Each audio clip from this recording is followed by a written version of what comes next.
Biomass pyramid.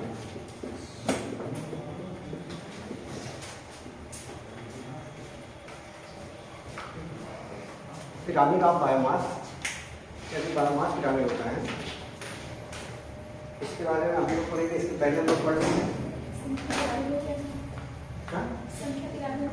संख्या pyramid में हम लोग उल्टा भी पढ़ लिया, सीधा भी। हमने बताया ना संख्या पिरामिड उल्टा सीधा होता है, हमने उसको करा दिया। अब हम लोग जा रहे हैं बायोमास पिरामिड में।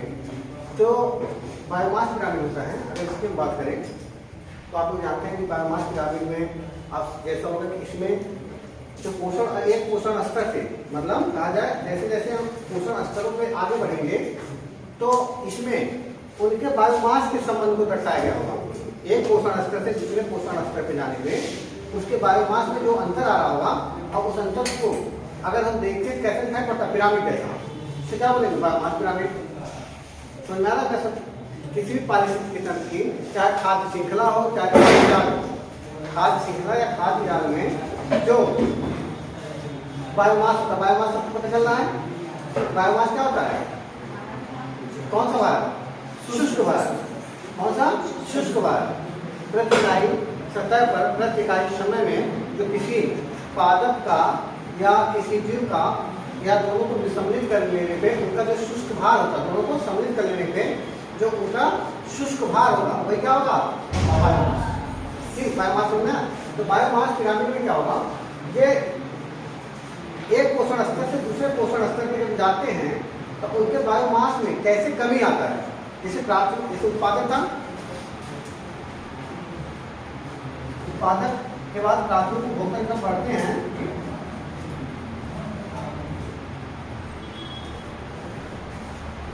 उपभोक्ता,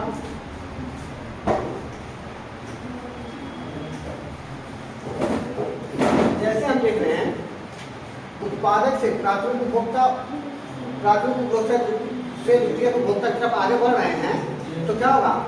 इनके बायोमास में कुछ अंतर आएगा भाई। यहाँ कुछ अलग बायोमास होगा, इसका उत्पादकों का अलग बायोमास होगा, प्राथमिक उपभोक्ता का अलग बायोमास होगा, द्वितीय उपभोक्ता का अलग बायोमास होगा। तो ये बायोमास का अंतर जो होता है जब पिरामिड जैसा हो जाता है, कैसा? पिरामिड। उससे बायोमास पिरामिड। बायोमास पिरामिड जो एक पोषण स्तर से दूसरे पोषण स्तर के बीच के बायोमास के संबंध को दर्शाता है। किसको समझाता है? इसको दर्शाता है बायोमास के संबंध। समझ में आ रहा है? स्वाति, कोई डाउट नहीं? जब आप खड़े क्यों हैं? अच्छा, हवा के लिए साइकिल चला के आए होंगे। ठीक है, अच्छा है, साइकिलिंग करना चाहिए। बड़े जैसे अमेरिका में जो बड़े बड़े लेक्चरर हैं, प्रोफेसर हैं, साइकिल नहीं चलाते हैं। ठीक, ये जो जहाँ पे अभी लोग गाड़ी देखे नहीं है वहाँ गाड़ी पे चढ़ना अपने आप को समझते समृद्ध हैं। समृद्ध वो भी होंगे, समृद्ध आप भी हैं जो लोग साइकिल चला के आ रहे हैं, समृद्ध हैं। बस उनका ऐसा नहीं कि साइकिल चलाने वाला गरीब होता है। ठीक, वो जो लोग नहीं देखे हैं गाड़ी, उनके लिए साइकिल चलाने वाला क्या होता है? गरीब होता है। लेकिन जितनी भी विकासशील कंट्री हैं, विकसित कहा जाए, विकसित कंट्री जो हैं, विकासशील कंट्री में क्या है? लोग इसीलिए मर रहे हैं कि जो साइकिल चल रहा है उसे गरीब समझ लेते हैं, जो ऑडी चल रहा है उसे अमीर समझ लेते हैं। अमेरिका में चले जाएंगे, बहुत बड़े अमीर होंगे, किसमें होंगे? किराए के मकान पे। बहुत बड़े बड़े अमीर हैं, खाली किराया, इतना पैसा चाहे पूरा बिल्डिंग खरीद लें, ठीक, लेकिन आते हैं किराए पे। साइकिलिंग करते हैं, साइकिल से चलते हैं, क्योंकि वो उनके पास इतना धन है वो समृद्ध हो चुके हैं मानसिक रूप से भी। ठीक, नॉलेज है उनके पास कि कोई व्यक्ति पैसे से बड़ा छोटा नहीं होता। ठीक, रहन सहन, खान पान, कल्चर, आप जो संसाधन यूज कर रहे हैं उससे गरीब अमीर नहीं हो जाएगा। हो सकता कोई अमीर हो, गांव पे जाए, दातुन करें, करोड़ों रुपये अरबों रुपये रखा हो, दातुन करना, कोई जाके वहाँ लुधियाना में काम कर रहा हो, कलकत्ता में काम कर रहा हो, आप स्टूडेंट यूज कर रहा हो, क्या अमीर हो गया? तो ये नहीं निर्देशित करते। तो सही, अच्छा है, साइकिलिंग करिए, हेल्थ भी बेहतर रहेगा। एनवायरमेंट पढ़ाया जा रहा है तो कम से कम एनवायरमेंट आप ऊपर लागू हो रहा है। अच्छा, काफी अच्छा। उत्पादक, प्राथमिक उपभोक्ता, द्वितीय उपभोक्ता, जैसे इसका एग्जाम्पल लिखे, बायोमास पिरामिड उल्टा और सीधा दोनों बनता है। ये भी संख्या पिरामिड और बायोमास पिरामिड दोनों उल्टा और सीधा दोनों बनता है। ठीक, जैसे अगर ये देखा जाए इसका, अगर इसको हम देखें, जैसे इसका सीधा पिरामिड, बायोमास का सीधा पिरामिड देखिए, अगर मान लीजिए स्थलीय पायथन को ले लीजिए, स्थलीय पायथन को ले लिए,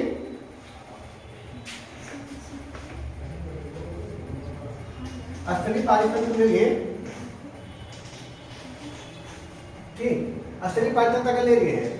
इसमें आप देखिए नीचे जो उत्पादक होगा, इसमें जैसे पेड़ पौधे, घास होगी, ठीक, इसके ऊपर कौन होंगे, शाकाहारी, बकरी, खरगोश, इसके अलावा गाय, भैंस, हिरण हो गया, ठीक। इसके ऊपर कौन होंगे, मांसाहारी जो मान लीजिए सीधे एक ही स्टेज में चलो, शेर, ठीक, सियार है, लोमड़ी है, ये सब चल रहे हैं, ठीक। कुत्ता है, मान लो यहाँ पे सियार, कुत्ता है, मान लो इसको 2 स्टेज में और इतना चाहे बांट सकते हैं, ठीक। अब देख रहे हैं अगर मान लीजिए ये पौधे हैं, अगर इनको सुखा दिया जाएगा, पौधे सुखा दिया गया, उसका बायोमास एक बकरी को एक खरगोश को सुखा दिया जाए, इधर जाने कम होगा नहीं होगा, कामन से बताइए। बायोमास के बारे में संख्या नहीं बात कर रहा हूँ, बायोमास, बायोमास मतलब बायोमास तभी समझ पाएंगे जब इन जो पादप हैं इसको आप क्या करिए, ड्राई कर दीजिए, क्या करते हैं, ड्राई, सुखा दीजिए। सूखी लकड़ियां हैं, लकड़ियों मोटे मोटे वृक्ष होंगे, कहीं पे इनका भाग होगा। इसके बाद बकरी सुखाने के बाद, ये नहीं कि गीली बकरी, फिर उसके अंदर से क्या निकाल दिया गया, सब द्रव्य निकाल दिया गया है, द्रव निकाल दिया गया उसके अंदर से, द्रव्य नहीं, द्रव निकाल दिया गया उसके अंदर से, खाली जो सॉलिड अवस्था उसकी बची हुई है, तो कम हो जाएंगे, हो गए, तो बायोमास कम हो रहा नहीं हो रहा है, इसके ऊपर जाएंगे और कम, इसके ऊपर जाएंगे और कम, क्योंकि इनकी संख्या भी कम हो रही है साथ में, तो संख्या नहीं, बायोमास देखना है, तो बायोमास तो सीधा ग्रामीण हो गया, समझ में नहीं आ रहा। देखिए आप लोग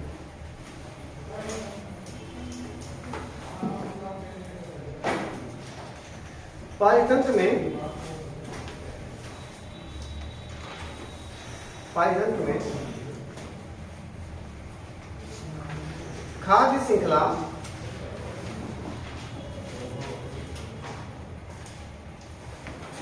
पारितंत्र में खाद्य श्रृंखला तथा खाद्य जाल के, पारितंत्र में खाद्य श्रृंखला तथा खाद्य जाल के सभी पोषण स्तरों पर भंडारित समस्त, भंडारित मतलब कलेक्ट, पारिस्थितिकी तंत्र में खाद्य श्रृंखला तथा खाद्य जाल के सभी पोषण स्तरों पर भंडारित समस्त जीवों के सकल भाग, जीवों के सकल भाग, जीवों के सकल भाग के प्रदर्शन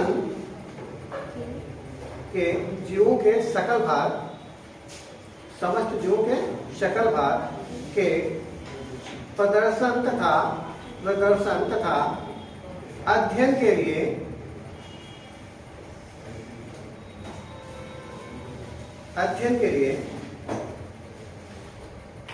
बायोमास पिरामिड का प्रयोग किया जाता है, बायोमास पिरामिड का प्रयोग किया जाता है।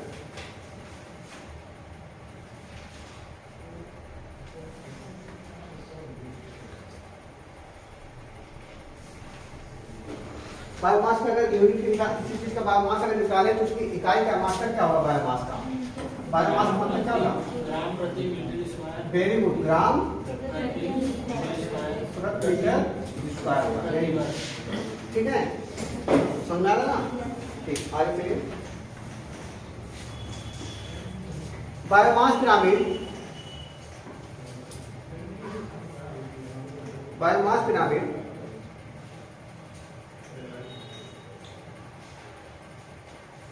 सीधा तथा उल्टा दोनों होता है, दोनों प्रकार का होता है। बायोमास पिरामिड सीधा तथा उल्टा दोनों होता है,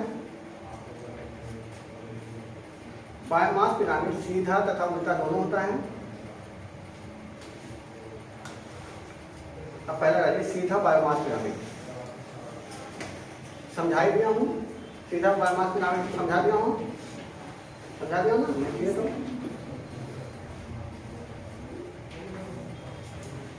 पिरामिड ऑफ बायोमास अपॉइंट लिखिए। स्थल पर पाए जाने वाले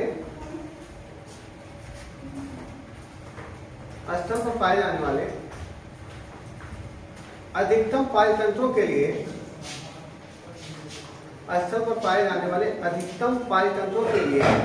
आगे सीट खाली है। नमस्ते, आगे सीट खाली, आप लोग आगे भी बैठे हैं। स्थल पर पाए जाने वाले अधिकतम पाई तंत्रों के लिए बायोमास के पिरामिड में एक बड़ा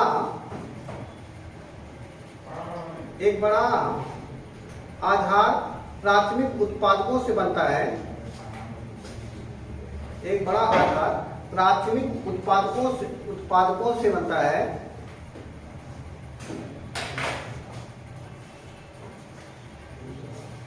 तथा शीर्ष पर एक लघु पोषण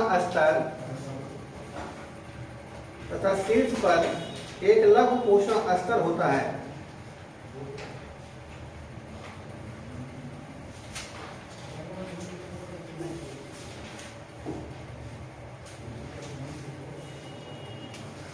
ठीक है, अब देखिए इसको, जैसे अब देख लीजिए पेड़ पौधे हैं, इनको सुखा दे, सुखाने के बाद मान लीजिए एक हिसाब एजम्पशन मान रहा हूँ, यह सुखाने के बाद इतना ग्राम पर मीटर स्क्वायर, हो सकता है इससे ज्यादा हो जाए, लेकिन इसके ऊपर क्या दिखाएंगे आप, इससे कम दिखा दीजिए। ठीक, इस पे दिखा दीजिए 1 जीरो 2 जीरो कम कर दीजिए इसमें से। ठीक, ग्राम पर मीटर स्क्वायर, इस पे और कम कर दीजिए।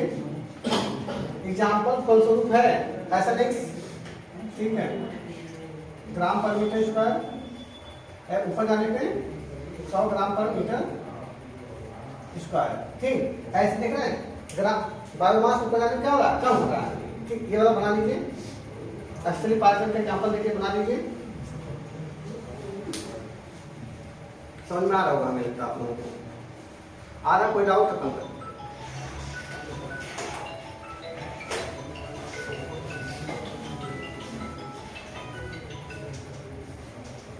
ये वाला बनाइएगा।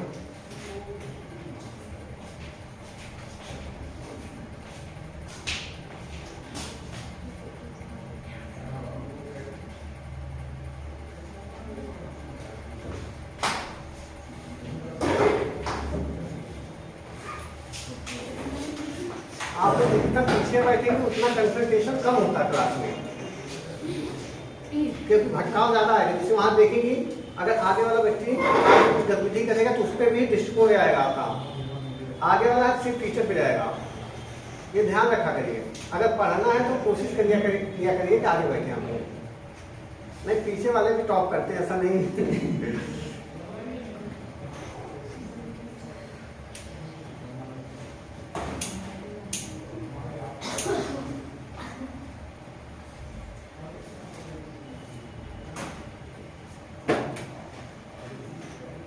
ठीक है,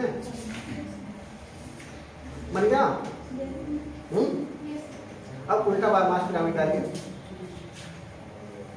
हेड डालिए उल्टा बायोमास पिरामिड।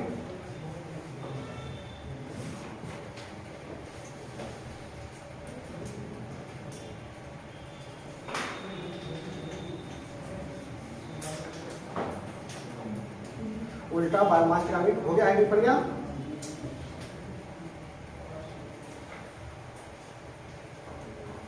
उल्टा बायोमास पिरामिड देखिए, आप लोग कहाँ पे हैं, इसके नीचे लिखे ना स्थलीय पाचन बायोमास पिरामिड।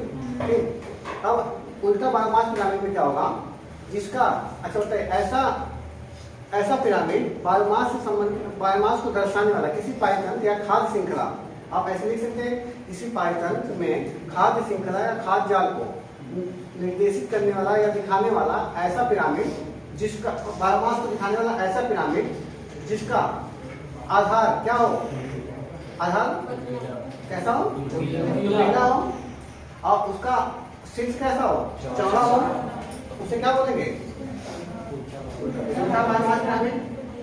जलीय पायतंत्र को अगर आप देखेंगे जलीय पाचन में आपको उल्टा बायोमास पिरामिड देखने को मिलेगा, जलीय पाचन। स्तरीय पाचन में जाएंगे तो अधिकांश क्या ना सीधा, ठीक। जलीय पाचन में उल्टा मिलेगा, जैसे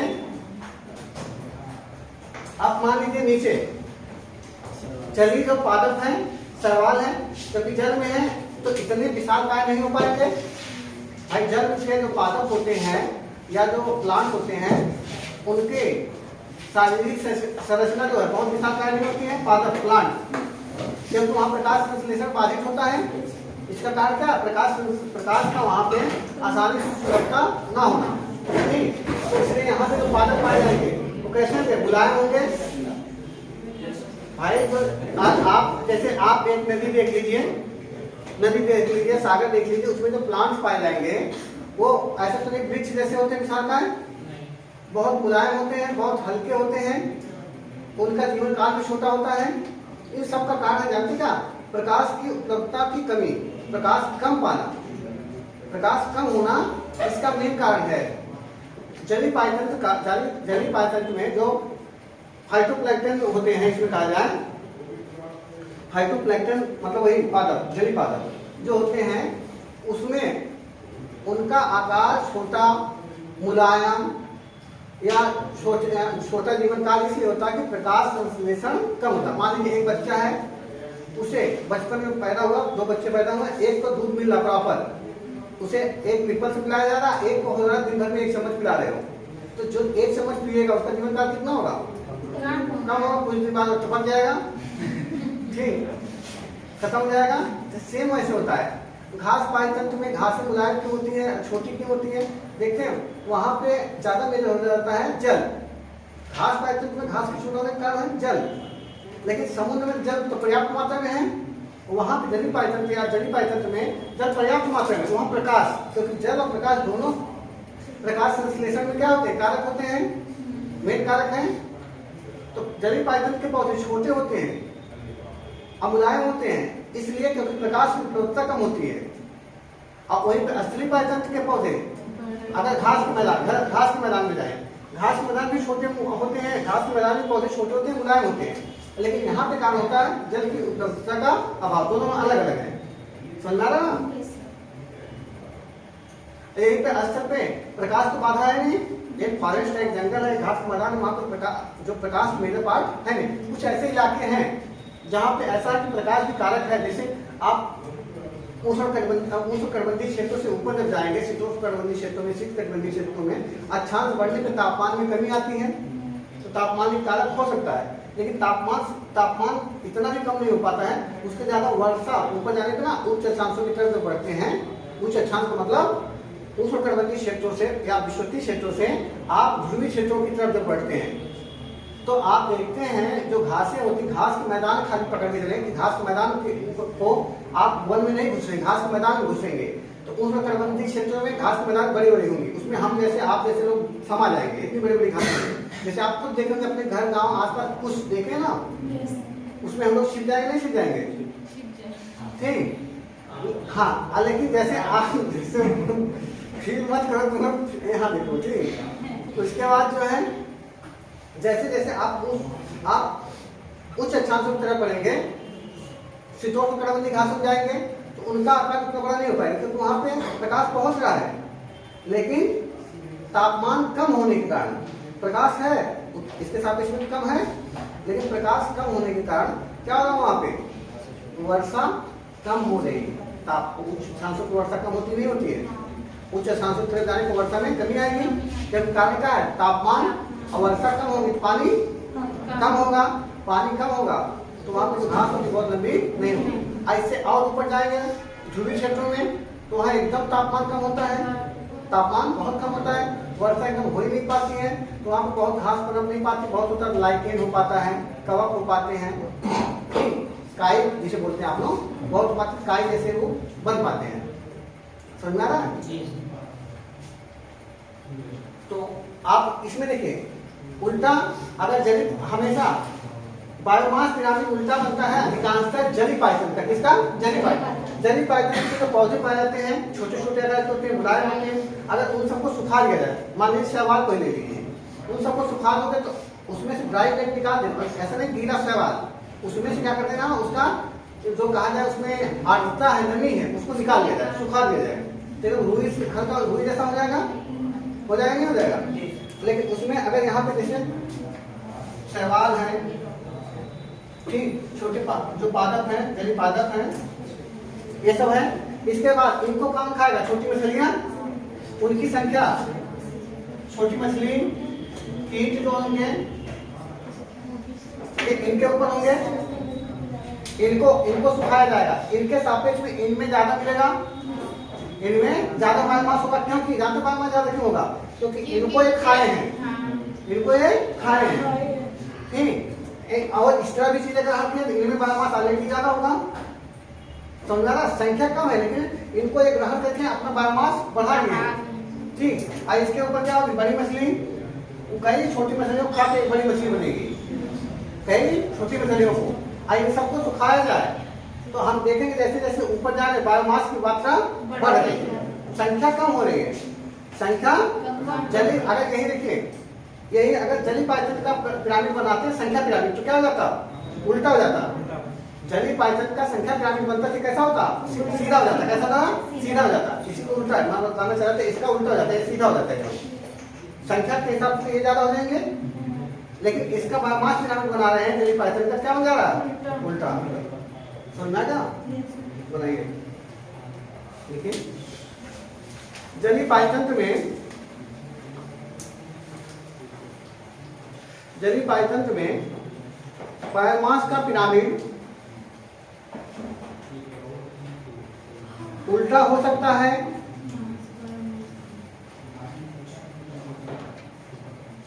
क्योंकि जली पाइथन के उत्पादक, क्योंकि जली पाइथन के उत्पादक सूक्ष्म पादप प्लवक होते हैं, सूक्ष्म पादप प्लवक होते हैं, जिसे बोलते हैं इंग्लिश में फाइटोप्लैंक्टन, जूप्लैंक्टन, जूप्लैंक्टन, फाइटोप्लैंक्टन। जूप्लैंक्टन में आते हैं जीवजंतु, ठीक। जली पाइथन अभी वहीं पे हो, क्योंकि जली पाइथन के उत्पादक सूक्ष्म पादप प्लवक, पादप प्लवक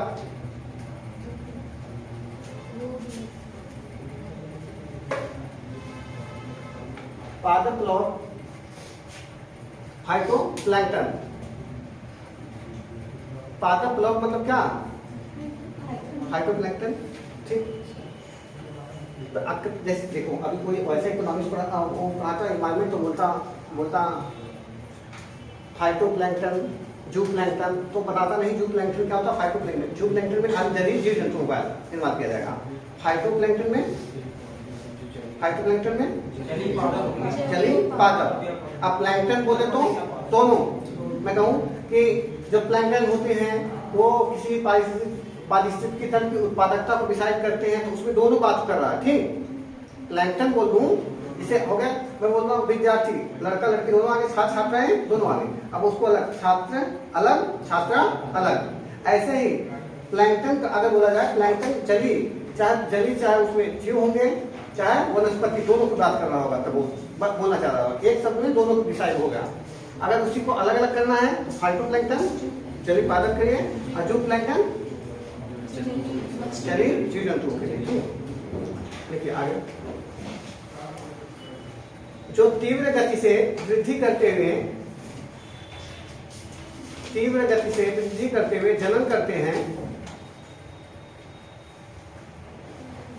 जो तीव्र गति से वृद्धि करते हुए जनन करते हैं, इसमें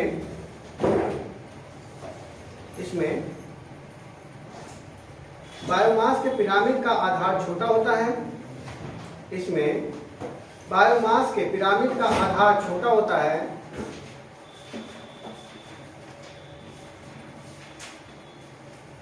और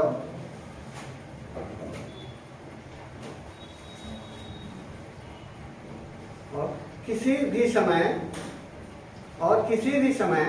उपभोक्ता का बायोमास,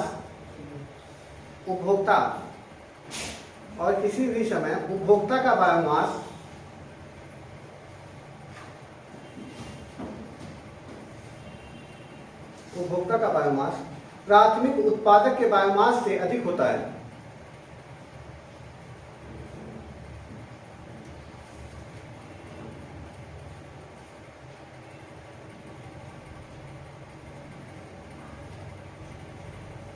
ठीक है, अब इसका आप बना दीजिए, लिखेगा जलीय पायतन का बायोमास। जलीय पायतन का बायोमास अब उल्टा में बना लीजिए, बड़ी मछली अब इधर दिखा दीजिए जाता है इसका,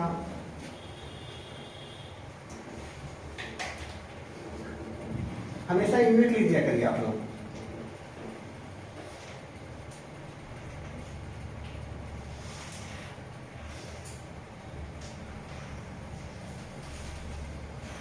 ठीक,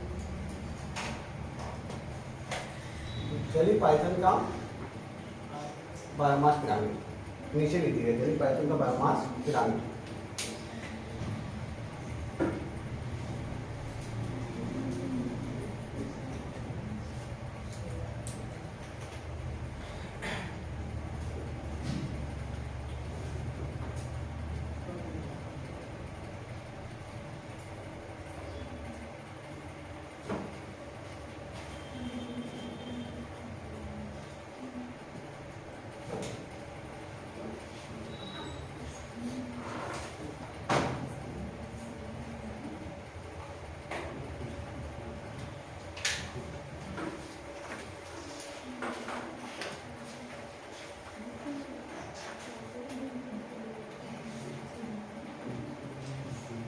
हो जा, अब पहले ऊर्जा पिरामिड,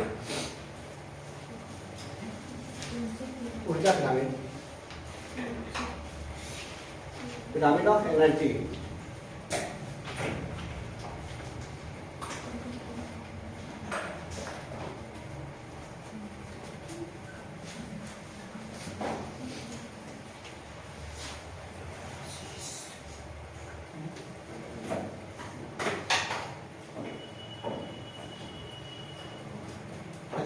अच्छा कोई बोल रहे जो खेत है, खेत का बायोमास पिरामिड कैसा होगा? खेत अगर कोई खेत में क्रॉप्स है, ठीक, तो उसका कैसा होगा?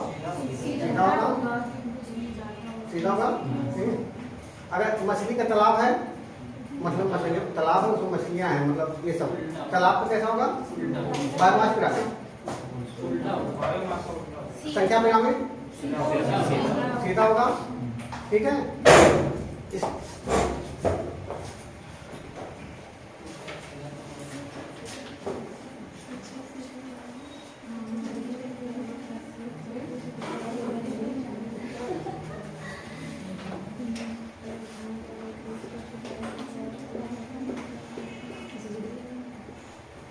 पिरामिड ऑफ एनर्जी या ऊर्जा पिरामिड, इसमें क्या करता है, एक पोषण स्तर से दूसरे पोषण स्तर पर जाने पे जो एनर्जी में चेंजेज आते हैं, जब उनको देखा जाता है तो कैसे दिखाई पड़ते हैं? पिरामिड जैसे। कैसे?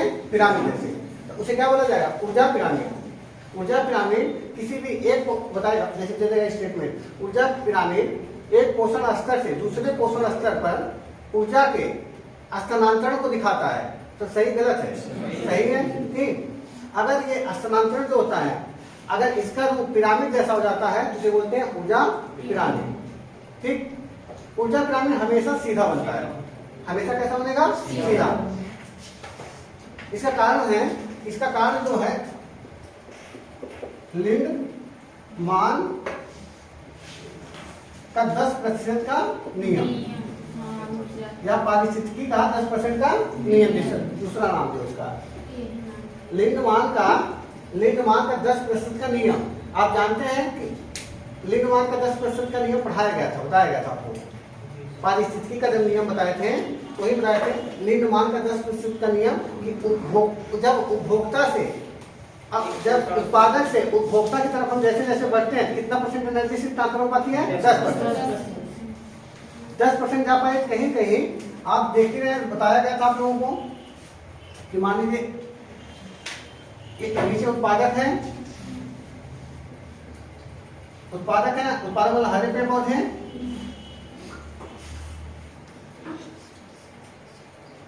पेड़ पौधे हैं। इसके बाद इनके ऊपर अगर शाकाहारी हैं बकरी, खरगोश, ये सब समझ ही रहे हो। ठीक, इसके बाद यहाँ पे मांसाहारी अगर देखा जाए, मांसाहारी अगर देखा जाए तो इसके ऊपर होंगे, इसके ऊपर शीर्ष मांसाहारी। हमने बताया था आपको, लिंडमान साहब ने बताया था कि जैसे जैसे उत्पादक से उपभोक्ता की तरफ बढ़ते हैं, जैसे ये उत्पादक हो गए, ये प्राथमिक उपभोक्ता हो गए, द्वितीय उपभोक्ता हो गए, इसके ऊपर अगर बनाया जाए तृतीय उपभोक्ता। ठीक, कोई ऐसा बाध्यता नहीं है कि कोई भी, ऐसा मत समझ लीजिएगा, ये बाध्यता नहीं कि कोई भी खाद्य श्रृंखला कितने उपभोक्ता तक जाएगी। कोई हो सकती है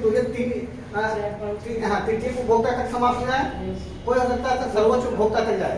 ठीक, समझ में आ रहा ना? तो लेकिन आप जान रहे हैं इधर से इधर जाने पे अगर यहाँ पे ये सब सन से आप सूरज मान लीजिए नीचे से ही, यहाँ से जो एनर्जी ले रहे हैं, मान लीजिए 10,000 यूनिट लिए, अब इसका 10% यहाँ जाएगा, 10% जाएगा, कितना हो जाएगा? 1,000। लेकिन शून्य हटाते जाओ, 10% इधर गया तो 100। जो ऊर्जा है आप देख रहे हैं, ऊर्जा कम होती चली जा रही है। तो ऊपर कैसा होगा? नुकीला हो रहा है, शीर्ष का शीर्ष नुकीला हो रहा है, आधार चौड़ा। कैसा हो गया? सीधा। ऊर्जा पिरामिड हमेशा सीधा होता है। ठीक, ऊर्जा पिरामिड सीधा बनने के साथ साथ एक चीज और याद करिए, ऊष्मागतिकी का नियम फॉलो करता है। ऊष्मागतिकी का नियम क्या है? ऊष्मागतिकी के मुख्यतः 2 नियम हैं। पहला कि ऊर्जा ना तो क्रिएट की जा सकती है, ना डिस्ट्रॉय की जा सकती है, मतलब ना तो ऊर्जा का सृजन कर सकते हैं और ना उसका विनाश। ऊष्मागतिकी का प्रथम नियम यही है ना कि ऊर्जा को हम क्रिएट भी नहीं कर सकते और समाप्त नहीं कर सकते। ऊर्जा एक रूप से दूसरे रूप में बदलती रहती है, ये ऊष्मागतिकी का प्रथम नियम है। ऊष्मा थर्मोडायनेमिक्स में ऊष्मागतिकी का प्रथम नियम क्या है कि ऊर्जा एक रूप से दूसरे रूप में कन्वर्ट होती है। ठीक, और उसे ना हम क्रिएट कर सकते हैं ना डिस्ट्रॉय कर सकते हैं, समझना? तो ये ऊष्मागतिकी के नियम को ऊर्जा पिरामिड मानता है। इसमें ऊष्मा अपने आप क्रिएट हुई, सन बना, सन से यहाँ जा रही है, यहाँ से यहाँ ट्रांसफर होते हुए चली जा रही है। ठीक, फिर ये क्या हो जाएगा? डिकम्पोज हो जाएंगे मृदा के रूप में, फिर उससे फिर आके अपघटक के रूप में, अपघटक फिर क्या करते हैं? इनको पहुंचा देंगे ऊर्जा, इसके माध्यम से ऐसे रोटेट हो रहा है, बस एक रूप से दूसरे रूप में एनर्जी कन्वर्ट हो रही है। 90% खर्च हो जा रही है सर। ठीक, क्या 90% खर्च हो जाएगी। वो ऊष्मागतिकी का दूसरा नियम है। ऊष्मागतिकी का प्रथम नियम होता है, ऊष्मागतिकी प्रथम नियम हो गया कि ऊर्जा ना तो हम क्रिएट कर सकते हैं ना नष्ट कर सकते, उसका एक रूप से दूसरे रूप में ट्रांसफर होती है। ऊर्जा ना क्रिएट की जाती है ना खत्म होती है, ये क्या होती है? एक रूप से दूसरे रूप में चेंज रहती है। ठीक, लेकिन दूसरा नियम कहता है, ऊष्मागतिकी का दूसरा नियम कहता है, ऊर्जा जब एक रूप से दूसरे रूप में कन्वर्ट होती है उसमें लॉस हो जाता है, किसी न किसी रूप में ऊर्जा का कुछ भाग कुछ क्या होता है? लॉस रहता है। वो देखो इस पे लॉस हो रहा है, नहीं हो रहा? 90%। यहाँ से यहाँ 100% ले रहे हैं। अगर ये 1,000 यूनिट था, 1,000 यूनिट एनर्जी उत्पादक लिए थे, तो यहाँ पे ट्रांसफर होना चाहिए था 1,000 यूनिट। ठीक, यूनिट का मतलब इकाई होता है, आप कैलोरी लगा लेना, जूल में लेना, ऊर्जा किसी में रख लेना। ठीक, तो आप समझ में आ रहा है? अब यहाँ पे जा 1,000 से यहाँ पे गया 100। ठीक, अब क्या होगा? जैसे जैसे ऊपर जा रहा है तो आप देख रहे हैं 90% की एनर्जी लॉस हो गई, नहीं हो गई? हो रही है।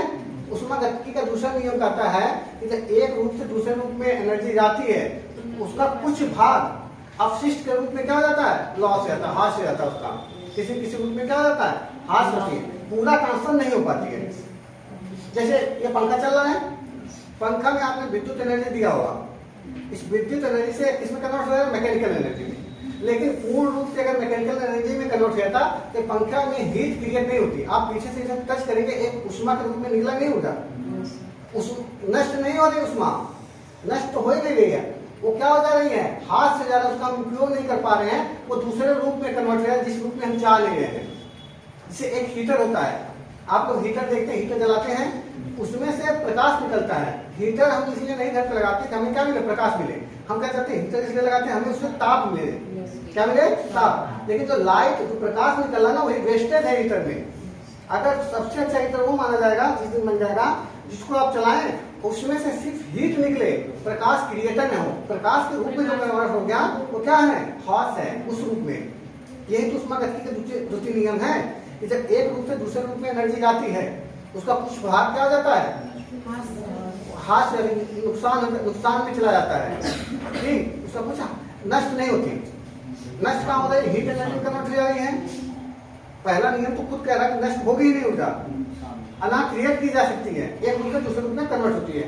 तो उष्मागतिकी का दूसरा नियम कहता है क्रिएट तो कर सकते ना क्रिएट कर सकते हैं ना नष्ट कर सकते हैं, लेकिन हाथ होगा एक रूप से दूसरे रूप में जाएगी एनर्जी, उसका कुछ भाग क्या होगा, अवशिष्ट रूप में हाथ से जाएगा और मतलब अनुपयोगी हो जाएगा। आप जैसे अब बल्ब जलता है, बल्ब में जलता है तो इससे देखते हैं बल्ब में क्या हाथ होते हैं, बताइए किस रूप में हाथ दिखाई पड़ता है, क्योंकि इससे हम प्रकाश चाहते हैं। आप घर में मोटर होंगे या इन सब चीजें हैं, या आपके घर पे आप कोई चीज देखें, कोई आप जिस पंखा इसमें कुछ आप देखिए कभी पंखे के अंदर से आवाज भी आती है, वो भी हाथ ही है एनर्जी का। उष्मागतिकी का दूसरा नियम फॉलो होगा। उष्मागतिकी दो नियम पता चलते हैं, इसमें दिखाई पड़ रहे नहीं नियम, इसमें तो इसीलिए क्वेश्चन बना देगा, आप पढ़े होंगे ऐसे देखिए विषय बना है उष्मा ऊर्जा पिरामिड सदैव सीधा बनता है, स्टेटमेंट सही है, ठीक, ऊर्जा पिरामिड सदैव सीधा बनता है, सही है। फिर दूसरा स्टेटमेंट दे देगा ऊर्जा पिरामिड उष्मागतिकी नियमों को फॉलो करता है, सही। ऊर्जा पिरामिड लिंडमान के 10% या पारिस्थितिकी के 10% ऊर्जा के 10% नियम को फॉलो करता है, सही गलत, सही है, समझा गया ना, ठीक है।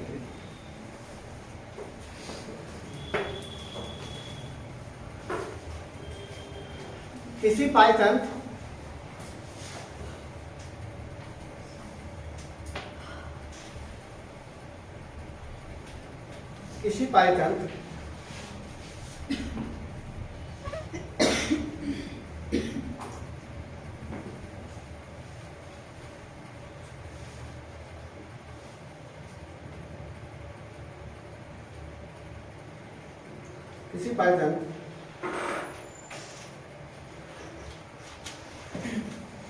पायतंत्र में खाद्य श्रृंखला या खाद्य जाल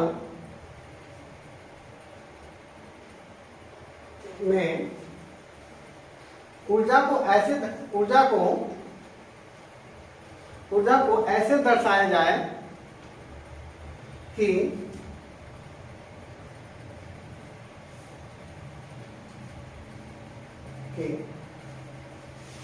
उसका आकार पिरामिड जैसा हो जाए,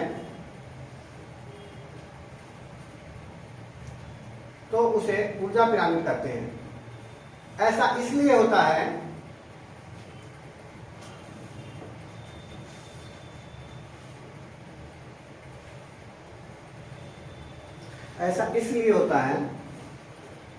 क्योंकि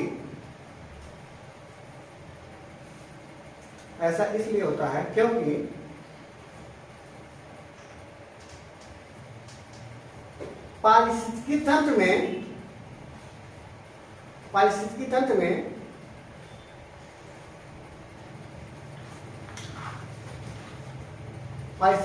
में लिंडमान का 10% का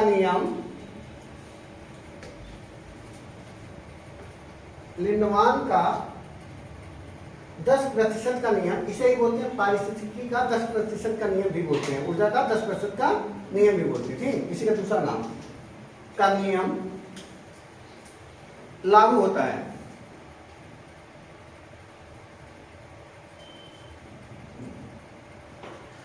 ऊर्जा पिरामिड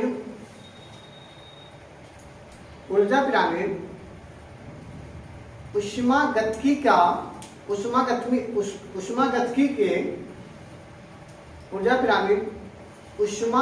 के नियमों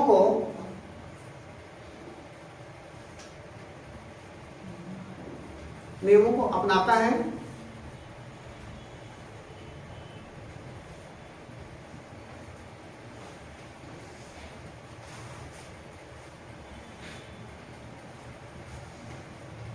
ठीक है, ऊर्जा पिरामिड सदैव सीधा होता है।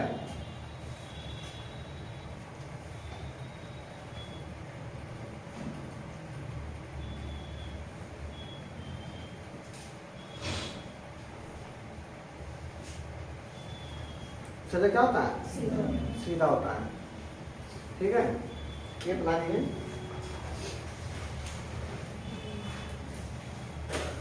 ऐसे 10% दिखा दीजिएगा ट्रांसफर।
ठीक है,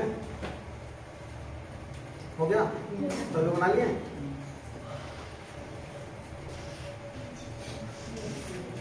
आप सुनिए, आप अच्छा सागरी पायचन अगर दे दें, सागरी पायचन का ऊर्जा पिरामिड कैसा होगा? उल्टा या सीधा? एनर्जी का ट्रांसफर, एनर्जी देखना। तुम ये मत देखो कि घास के अंदर एनर्जी कितना है, कैसा होगा? वहां पे भी तो यार उत्पादक से ऊपर जाने पे, उत्पादक से उपभोक्ता जाएंगे, एनर्जी का ट्रांसफर देखना होगा ऊर्जा पिरामिड में। आकार नहीं देखना है, ये मत देखो घास का आकार कितनी है, संख्या कितनी है, नहीं देखना। एनर्जी कैसा होगा? सीधा होगा। समझ नहीं आ रहा? ठीक, ऊष्मागतिकी के नियम लिख लीजिए कहीं साइड में, क्योंकि क्वेश्चन बन जाएगा आपसे। ऊष्मागतिकी के 2 नियम हैं। नंबर 1,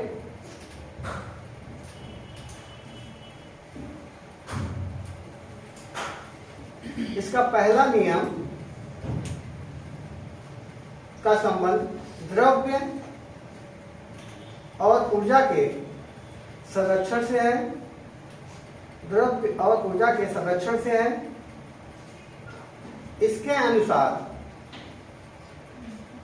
अनुसार ऊर्जा का ना तो सृजन किया जा सकता है, इसके अनुसार ऊर्जा का ना तो सृजन, ऊष्मागतिकी के नियम का संबंध द्रव्य और ऊर्जा के संरक्षण से है, कंजर्वेशन से है। इसके अनुसार ऊर्जा का ना तो सृजन हो सकता है या किया जा सकता है, और ना ही यह नष्ट हो सकती है, और ना ही यह नष्ट हो सकती है, बल्कि यह एक रूप से दूसरे रूप में परिवर्तित हो जाती है। एक रूप से दूसरे रूप में परिवर्तित हो जाती है।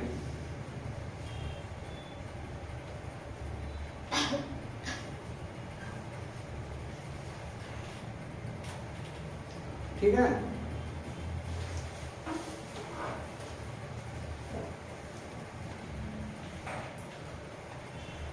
दूसरा नियम लिखिए। दूसरा नियम, आप लोग कल न्यूटन के कितने नियम है?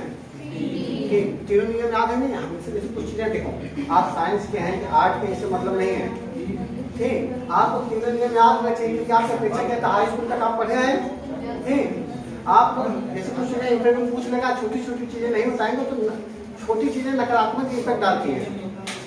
आपसे कोई मुद्दा पूछा गया तो इस पर आपको नहीं नॉलेज है, इंटरनेशनल मुद्दा, तो एक बार प्रभाव कम जाएगा कि हाँ कोई बात नहीं है, प्रभाव पे इतना नहीं डाल पाएगा आप इंटरव्यू। नहीं छोड़, आज के पूछने न्यूटन के 3 नियम, ऊष्मागतिकी के कितने नियम है बताइए, ऊष्मागतिकी का प्रथम नियम क्या है, द्वितीय नियम क्या, तो आप नहीं आर्ट बैकग्राउंड के, हाई स्कूल तक सभी लोग साइंस लगभग पढ़े होंगे, 8 तक पढ़े होंगे। चलिए दूसरा लिखिए।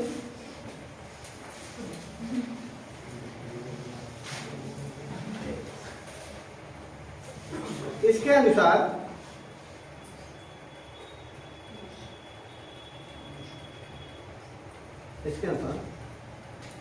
ऊर्जा के एक रूप से दूसरे रूप में परिवर्तित होते समय ऊर्जा का एक रूप से दूसरे रूप में परिवर्तित होते समय उसका कुछ भाग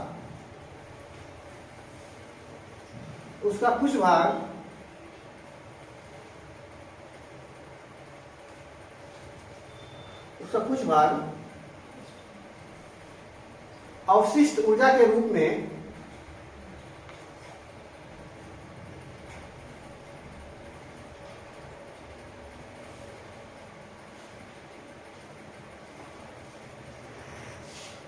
परिवर्तित हो जाती है। हाश हो जाता है, लिख दीजिए लॉस। देखिए इसके क्वेश्चन कैसे आएंगे। इस टॉपिक पे क्वेश्चन लिखिए आप लोग, एक क्वेश्चन कर लीजिए।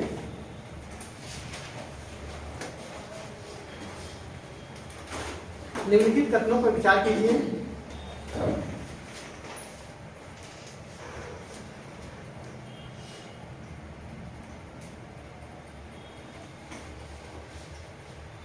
निम्नलिखित कथनों पर विचार कीजिए।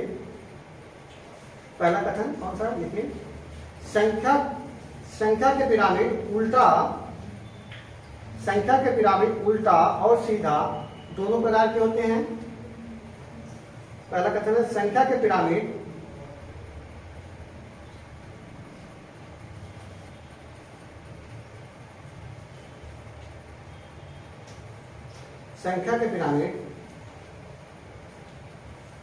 उल्टा और सीधा दोनों प्रकार के होते हैं। दूसरा पॉइंट, बड़े वृक्ष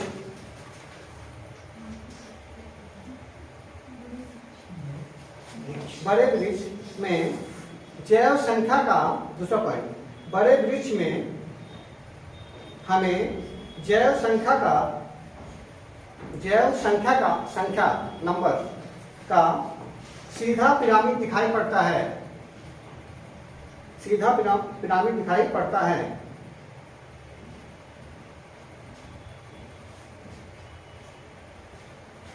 उपरोक्त कथन में से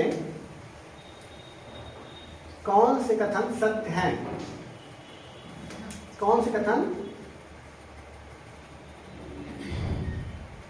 सत्य हैं? ऑप्शन ए केवल एक, ऑप्शन बी केवल दो, ऑप्शन सी एक और दो दोनों, ऑप्शन डी ना तो एक और ना ही दो।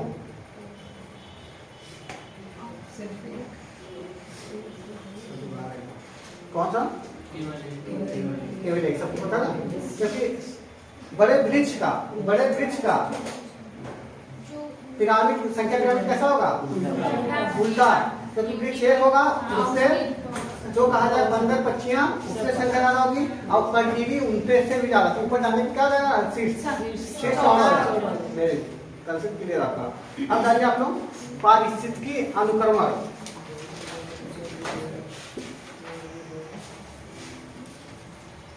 इकोलॉजिकल सक्सेशन, इस टॉपिक में क्वेश्चन पूछे गए हैं। पारिस्थितिकी अनुक्रमण, इकोलॉजिकल सक्सेशन।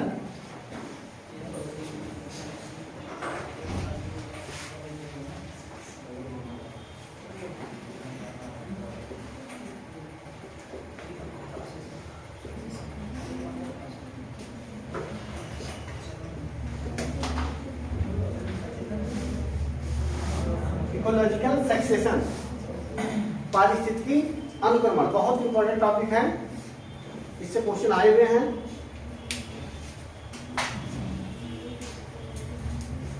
आप जानते हैं जो जैविक समुदाय है, चाहे उसमें जैविक समुदाय में आ गए जीव जंतु भी आ गए, वनस्पति भी आ गए, ये कैसी है? गतिशील हैं। कैसी हैं? गतिशील। इसमें चेंजेस होता रहता है। आज हम लोग यहाँ बैठे हैं, अभी कुछ समय बाद हम लोग कहाँ चले जाएंगे? दूसरी जगह। यह स्थान क्या जाएगा? खाली। जो अभी तक हम लोग यहाँ कौन बैठा था? मच्छर। यहाँ मच्छर थे, इस समय क्या हुआ? गतिशील हो गए, कहीं दूसरी जगह चले गए, हो गए नहीं? अरे थोड़ा बहुत तो नहीं, तुम्हारे दोस्त हैं, वो तुम्हारे ऊपर निर्भर है।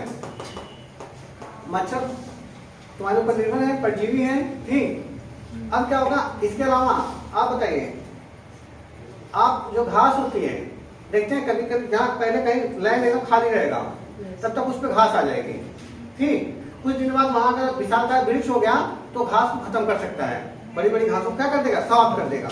वही घास सर्वाइव कर पाएंगे जो छोटी होंगी। समझ में आ रहा है? मनुष्य आया, मानव आया, हो सकता है सबको काट गिरा दे, सबको फिर खाली कर दे। तो ये जैविक समुदाय हमेशा क्या पता चला है, गतिशील है। कैसे हैं? गतिशील, इसमें गति है, ये चेंजेस करते रहते हैं। तो पारिस्थितिकी अनुक्रमण देखने में सब इतना जटिल लग रहा है, इसे यही बताता है। पारिस्थितिकी अनुक्रमण बताता है कि यह एक ऐसी प्रक्रिया है जिसमें जो जैविक समुदाय होता है, एक जैविक समुदाय का स्थान दूसरा जैविक समुदाय ले लेता है। इस प्रोसेस को पारिस्थितिकी अनुक्रमण या इकोलॉजिकल सक्सेशन कहते हैं। ठीक, समझ में आ रहा है? पारिस्थितिकी अनुक्रमण क्या है? जब एक जैविक समुदाय का स्थान दूसरा जैविक समुदाय ले ले, ठीक, स्थान ले ले, जो ये प्रोसेस हो रही, जो ये प्रक्रिया हो रही है स्थान चेंजेस का, इसे क्या बोल रहे हैं? पारिस्थितिकी अनुक्रमण। अनुक्रमण, आक्रमण समझ में आ रहा है? स्थान का क्या होगा? आक्रमण। आक्रमण करके लोग अपने कब्जे ले रहे थे, आपका शासन तब तक कोई आए आक्रमण कर ले, कोई आए डंडा लेके आ जाए, हम लोग घर से मारना शुरू करें, हमारे सब सेनाएं भाग जाएगी, सेनापति खुद भाग जाएगा। अब वहां पे कोई दूसरा यहाँ पे क्लास ले सकता है। अब हम लोगों का स्थान चेंज हुआ, दूसरा कोई गया, ये जो प्रोसेस हो रहा है क्या हो गया? पारिस्थितिकी अनुक्रमण। समझ में आ रहा है? जैसे एग्जाम्पल इसे समझना है, आप देखते हैं पहले कहीं पे पारिस्थितिकी अनुक्रमण को समझना है। आप देखते हैं पहले कहीं पे अगर मान लीजिए कोई एक ज्वालामुखी उद्गार हो गया, ज्वालामुखी उद्गार होने से कोई क्या बना? द्वीप बन गया। क्या बना? द्वीप। कोई आइलैंड बन गया, एक लैंड बना, नहीं बना? इस लैंड पे तो पहले सबसे पहले क्या होगा? इस पे इसका पहला स्टेज क्रिएट हो गया, वनस्पति रहित लैंड बन गया, नहीं बन गया? पहला स्टेज है पारिस्थितिकी अनुक्रमण का। पहला स्टेज होता है वनस्पति रहित या न्यूडेशन जिसे बोलते हैं। ठीक, न्यूडेशन, न्यूडेशन मतलब होता है नंगा कपड़ा का मतलब क्या? अगर द्वीप है जिस पर क्या नहीं है, इस पर घास फूस नहीं है, ठीक, वनस्पति रहित पहले होगा। अब इस पे क्या होगा? धीमे धीमे, पहले एक ही बार वृक्ष नहीं आएगा, इस पे क्या होंगे? पहले आएंगे, हाँ, घास आएंगे, छोटे लाइकेन क्रिएट होगा। घास से छोटा रूप क्या? लाइकेन का। जो देखते हैं लाइकेन बहुत संवेदनशील होता है, बहुत आइडियल कंडीशन होगी, यहाँ पे लाइकेन क्रिएट होंगे, कवक क्रिएट होने शुरू हो जाएंगे। अब एक समुदाय, देखो आ गया समुदाय, आ रहा है। इस समुदाय जब थोड़ा सा ये सब क्रिएट हो जाएंगे, इनके बाद धीरे धीरे इनके स्थान पे बड़ी बड़ी घासें आने लगेंगी। घास आएंगी, घासों के साथ भविष्य में इन घासों को प्रतिस्थापित कौन कर देगा? बड़े बड़े वृक्ष, जंगल बन जाएंगे। जैसे आप देखना है पारिस्थितिकी अनुक्रमण देखना, आप अपना खेत खाली छोड़ दीजिए, आप अपना खेत खाली छोड़ देंगे, जोत के छोड़ दीजिए, प्लेन कर दिया, आप जोत के साफ कर दिए, ठीक। अब हो गया प्लेन है आपका, मान लीजिए खेत जुताई के बाद कुछ उसमें बचा नहीं है, आपने हेंगा हुआ मार दिया, उसको मिट्टी फोड़ दिया, एकदम प्लेन हो गया है। उसके बाद नेचर की वजह से धीरे धीरे पहले सबसे पहले क्या है? बहुत छोटी छोटी घासें पनपेंगी। जब ये हो जाएगी कुछ समय बाद बड़ी बड़ी घासें पनप जाएंगी। जब बड़ी बड़ी घासें पनप जाएंगी तो छोटी घासों का प्रकाश संश्लेषण को बाधित करेंगी, जब उसे ढक देंगी और वो छोटी घासें क्या होने लगेंगी? विलुप्त होने लगेंगी, बड़ी बड़ी घासें आ जाएंगी। जब बड़ी बड़ी घासें आएंगी भविष्य में इसके स्थान पे बड़े बड़े वृक्ष आने लगेंगे, बड़े बड़े पौधे होने लगेंगे। अगर ये बढ़ गए तो जो छोटी छोटी घासें थी उसके सापेक्ष में जो बड़ी थी उनको ढक देगा, उनका प्रकाश संश्लेषण बाधित होगा। अगर उनका प्रकाश संश्लेषण बाधित होगा कुछ समय बाद वो क्या देंगे? नष्ट हो जाएंगे। तो एक समुदाय की जगह पे दूसरा समुदाय आया नहीं, ये जो प्रोसेस हो रहा है, एक समुदाय के बाद दूसरा समुदाय आ रहा है, इसे ही बोलते हैं पारिस्थितिकी अनुक्रमण, इकोलॉजिकल सक्सेशन। एक प्रोसेस है जैविक समुदाय के द्वारा एक समुदाय के द्वारा दूसरे समुदाय का स्थान ले लेना। जैसे दिल्ली सल्तनत के बाद कौन ले लिया? दिल्ली कर दी। मुगल सल्तनत, मुगल सम्राट, ठीक। तब क्या हुआ? स्थापन हो गया, नहीं हो गया? एक के जगह दूसरा आया, अब वहां पे अनुक्रमण हुआ। ये पूरे पारिस्थितिकी अनुक्रमण की बात कर रहे हैं। पारिस्थितिकी अनुक्रमण का आखिरी स्टेज क्या होगा? फॉरेस्ट, जो वन होता है, जब वन हो जाएगा उसके बाद क्या होगा? उसका विनाश होगा। स्थितिकरण के बाद क्या होगा? धीरे धीरे क्षरण भी होगा। फिर जो जंगल रहेंगे धीरे धीरे क्या हो जाएंगे? नष्ट हो जाएंगे। एक सबकी उम्र होती है ना, एक विकास की चरमोत्कर्ष की एक अवस्था होती है, जिसे आप लोग एक अवस्था तक एकदम चार्मिंग बढ़ेगी, आपके शरीर की विकास होता जाएगा, फिर उसके बाद धीरे धीरे डाउन होता जाएगा।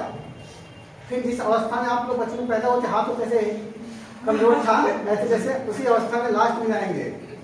फिर बाल्यावस्था आपकी आती है।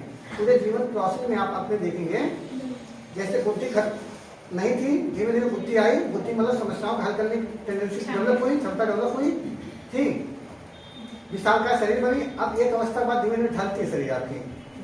वो जो अवस्था थी वो चरमोत्कर्ष था, जहाँ पे आप एकदम विकास के ऊपरी सीमा थे। ऐसे क्या होता पारिस्थितिकी के अनुक्रमण में भी, जहाँ पे जिसके बाद विकास स्थिर हो जाए, किसी भी अगर स्थान पे जैविक समुदाय का विकास स्थिर हो जाए, उसके बाद डाउनफॉल आए, जहां पे स्थिर हो जाता है वही चरमोत्कर्ष अवस्था होती है। समझ में आ रहा है? जैसे हमारे साथ होता है, जैसे हमारे साथ पारिस्थितिकी अनुक्रमण, जैसे हमारे साथ होता है कि एक बार हम लोग पैदा हुए, फिर चरमोत्कर्ष पे गए, फिर डाउन हो जाते हैं, खत्म। ऐसे पारिस्थितिकी अनुक्रमण में होता है, पहले कुछ नहीं था, फिर लाइकेन कवक आए, उसका स्थान पे कौन आ गए? घास बड़े बड़े, घासों से कौन स्थापित कर दिए? वन बन गए। एक समुदाय के दूसरे समुदाय हटा रहा नहीं हटा रहा।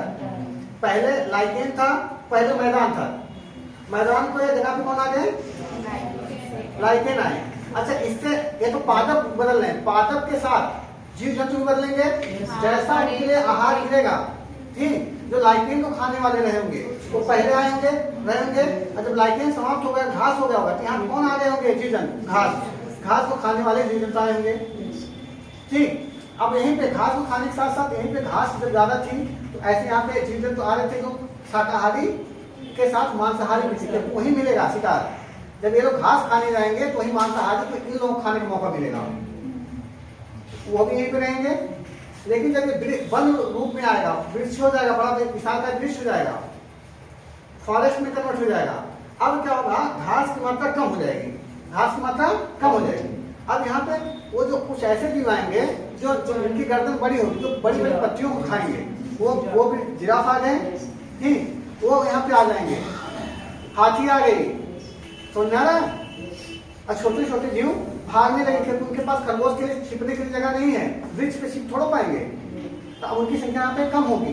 उसकी जगह पे अब दूसरे जीव आ रहे नहीं आ रहे, प्रतिस्थापित तो कुछ जीव रहेंगे जो तीनों जगह सर्वाइव कर सकते हैं।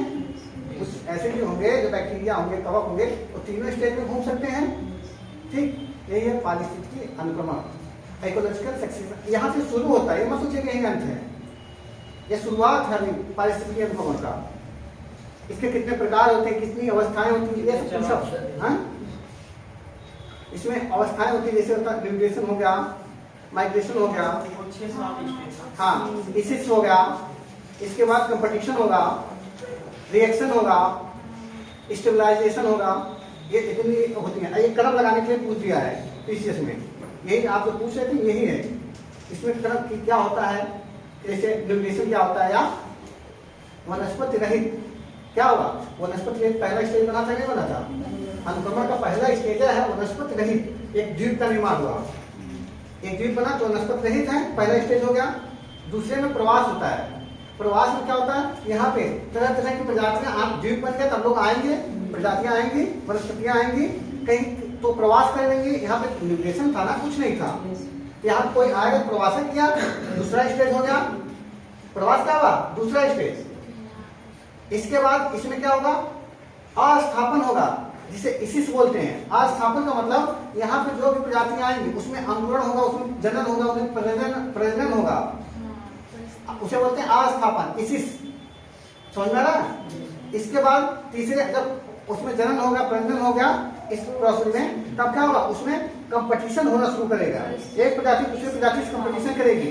इसी रूप में वृक्ष बढ़ते जाते हैं ऊपर, देखते ना, हम ऊपर हो जाए, हम ऊपर है। इस चक्कर में क्या होता है? जैसे आप ही लोग कंपटीशन शुरू हो गया है, अगर आप टेस्ट होता तो कंपटीशन शुरू हो जाता आपके अंदर, ठीक।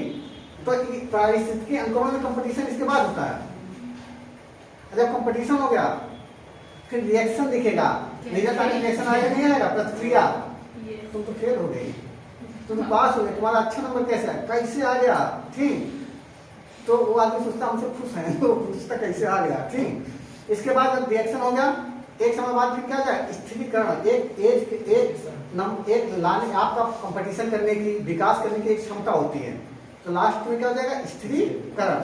ये इन स्टेजेस है, यही पीछे से क्वेश्चन पूछा था, कहा था इसका क्रम लगाइए कि पारिस्थितिकी अनुक्रमण में किन कौन कौन सी स्टेजें होती हैं, समझा। जैसे सबसे पहले कौन सा होता है, म्यूटेशन। म्यूटेशन का मतलब क्या होगा, वनस्पति रहित स्थान का निर्माण होता है सबसे पहला। दूसरा प्रवास होता है, वेरी गुड। माइग्रेशन होता है, यहाँ पे प्रवास होता है जीव जंतुओं का, वनस्पतियों का। जब यहाँ पे प्रवास कर लेंगे, यहाँ पे आ जाएंगे, अब वो क्या करेंगे, अस्थापन या इसी से बोलते हैं, उनमें अंकुरण आना, उनमें निषेचन होना, उनमें वृद्धि होना, ये सब होगा तीसरे स्टेज पे। जब वृद्धि हो गया, जब आप वृद्धि कर लिए हैं, प्रजनन कर लिए हैं, यहाँ बढ़ रहे हैं, तो दूसरे स्टेज पे कंपटीशन शुरू, स्पर्धा। चौथा स्टेज क्या है, स्पर्धा। जब स्पर्धा होगा, कंपटीशन होगा, तब कंपटीशन में एक दूसरे को क्या दिया जाएगा, तो क्रिया, रिएक्शन। ये कौन सा स्टेज होगा, पांचवा मान लीजिए, पांचवा होगा, ठीक। इसके बाद सबसे लास्ट में क्या होगा, रिएक्शन देने की क्षमता होती है, आपको विकास करने की क्षमता होता है। उसके बाद आप स्थिरीकरण, इतने स्टेजों से होता है पारिस्थितिकी अनुक्रमण गुजरता है, ठीक। इसे दिए थे क्लीमेंट। क्लीमेंट ने 1916 में इसकी अवस्थाओं के बारे में बताया था। क्लीमेंट जो थे, क्लीमेंट ने 1916 में बताया था कि पारिस्थितिकी अनुक्रमण जो होता है उसमें ये याद करना, बार बार इसलिए बोल रहा हूँ कि एग्जाम में बार बार पूछता है और यही क्रम होना चाहिए। सबसे पहले म्यूटेशन, फिर माइग्रेशन, फिर इसी मतलब अस्थापन, प्रजनन, निषेचन, ठीक। इसके बाद कंपटीशन, प्रतिस्पर्धा, इसके बाद रिएक्शन, प्रतिक्रिया जिसे बोलते हैं, इसके बाद स्थिरीकरण। देखिए जैविक समुदाय की,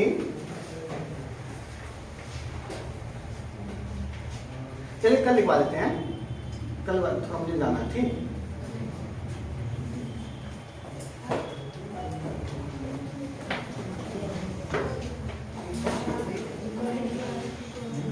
लेकिन आप लोग याद कर लीजिए, इसे एक क्वेश्चन बना हुआ है, ठीक।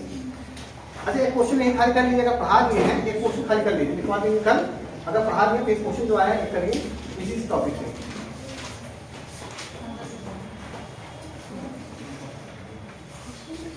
देखिए मेंस का क्वेश्चन, पहले टीचर्स मेंस में क्या होता था, मेंस में क्या होते थे, ऑब्जेक्टिव होते थे। लेकिन निम्नलिखित में से कौन सा एक जैविक अनुक्रमण की, निम्नलिखित में से कौन एक जैविक अनुक्रमण की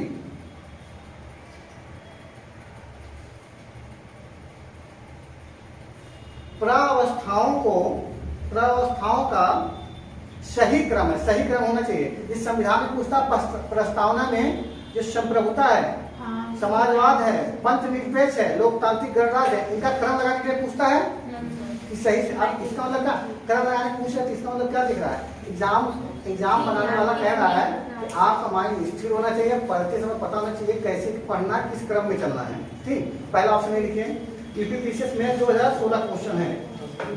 पहला नगरीकरण, न्यूट्रिशन जिसे बोलते हैं, नगरीकरण नहीं, नगरीकरण मत लिख देना,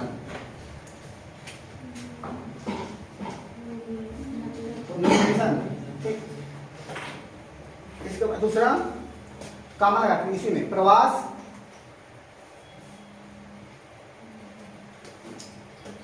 अस्थापन,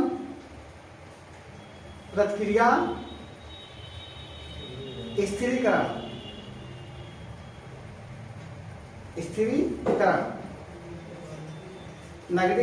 नगरीकरण, प्रवास, अस्थापन, प्रतिक्रिया, स्थिरीकरण। दूसरा लिखिए बी ऑप्शन, जल्दी जल्दी थोड़ा लिख लीजिए। प्रवास, नगरीकरण, अस्थापन, प्रतिक्रिया, स्थिरीकरण। लिख नहीं पाएंगे, प्रवास, नगरीकरण, अस्थापन, प्रतिक्रिया, स्थिरीकरण।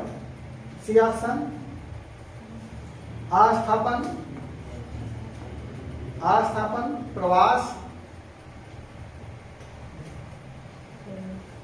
नगरीकरण, निर्देशन, प्रतिक्रिया,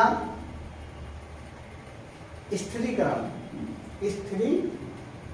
स्थिरीकरण हो गया। डी ऑप्शन लिखिए, स्थिरीकरण, प्रतिक्रिया, नगरीकरण, प्रवास, स्थिरीकरण, प्रतिक्रिया, नगरीकरण, प्रवास, आस्थापन। ऑप्शन कौन सही है? पहला सही है। ठीक,